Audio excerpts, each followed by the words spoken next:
بسم اللہ الرحمن الرحیم نحمدہ ونصلی ونسلم علی رسول الکریم اما بعد فاعوذ باللہ من الشیطان الرجیم بسم اللہ الرحمن الرحیم رضی اللہ عنہم ورضوا عنہ اولئک هم المفلحون۔ حقیقت یہ ہے کہ پیارے نبی صلی اللہ علیہ وسلم کے اگر کسی بھی صحابی کے بارے میں بات کی جائے تو ہر ایک کو اللہ پاک نے بے شمار صفات و کمالات سے نوازا ہے، اور ہر ایک صحابی اپنی مثال آپ ہے۔ پھر اس میں عشرہ مبشرہ کی جب بات آتی ہے تو پھر ان کی الگ شان ہوتی ہے۔ پھر عشرہ مبشرہ میں بھی جب تخصیص ہوتی ہے خلفائے راشدین تو ان کی اپنی مثال آپ ہے۔ پھر حضرت عثمان غنی رضی اللہ عنہ کہ اگر ہم سلسلہ نسب پہ غور کریں تو ان کا سلسلہ نسب جا کے پیارے نبی صلی اللہ علیہ وسلم سے پانچویں پشت پر ملتا ہے۔ آپ دیکھیں گے حضرت عثمان رضی اللہ عنہ کے جو والد عفان ہیں، ان کے والد ابو العاص ہے، ان کے والد امیہ، عبد شمس، عبد مناف پہ جا کے پیارے نبی صلی اللہ علیہ وسلم کے ساتھ یہ سلسلے مل جاتے ہیں۔ پھر حضرت عثمان رضی اللہ عنہ کی جو نانی تھی وہ پیارے نبی صلی اللہ علیہ وسلم کی پھوپھی تھی، اتنی آپ کو قربت حاصل رہی۔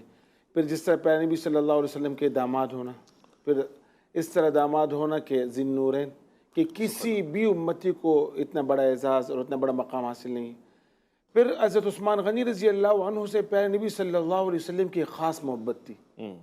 اس محبت کی ایک دو مثالیں، جس طرح پیارے نبی صلی اللہ علیہ وسلم نے تبوک کے مقام پہ ہاتھ اٹھا کے دعا کی کہ یا اللہ میں عثمان سے راضی ہوں، آپ ان سے راضی ہو جائیں، یہ کتنی بڑی بات ہے۔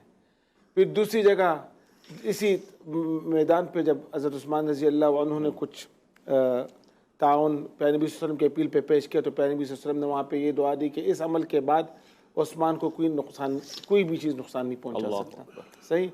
پھر عثمان رضی اللہ عنہ کو پیارے نبی صلی اللہ علیہ وسلم نے دنیا میں ہی جنت کی بشارت دی۔ کئی ساری ایسی صفات تھی، ایسی کوالٹی تھی، ایسی تخصیص تھی جو حضرت عثمان غنی رضی اللہ عنہ کو حاصل تھی۔ اور آپ نے جس طرح آغاز میں کچھ مثالیں دی کہ ہر فیلڈ میں وہ ہر فن مولا تھے۔ صحیح۔ یہ شہادت کی جہاں تک بات ہے یہ خود ایک عظیم مقام ہے، عظیم رتبہ ہے، اور یہاں تک کہ باقاعدہ اس کے لیے اس کی طلب کرنے کی دعا کی گئی ہے اور کہا کہ یہ شہادت طلب کرنی چاہیے۔ تو ایک مقام ہے اور مرتبہ ہے، یہ اتنا بڑا مرتبہ ہے کہ اللہ رب العزت نے قرآن مجید میں اس مرتبے کو انبیاء کے مرتبے کے ساتھ ذکر کیا۔ وَمَن يُطِعِ اللَّهَ وَالرَّسُولَ فَأُولَٰئِكَ مَعَ الَّذِينَ أَنْعَمَ اللَّهُ عَلَيْهِم مِّنَ النَّبِيِّينَ وَالصِّدِّيقِينَ وَالشُّهَدَاءِ وَالصَّالِحِينَ۔ بے شک تو یہ کتنا بڑا عظیم مرتبہ ہے۔ پھر یہ ایک ایسا مرتبہ ہے کہ اللہ رب العزت کی طرف سے جس کے نصیب میں لکھا ہوتا ہے تو وہ اس کو ملتا ہے۔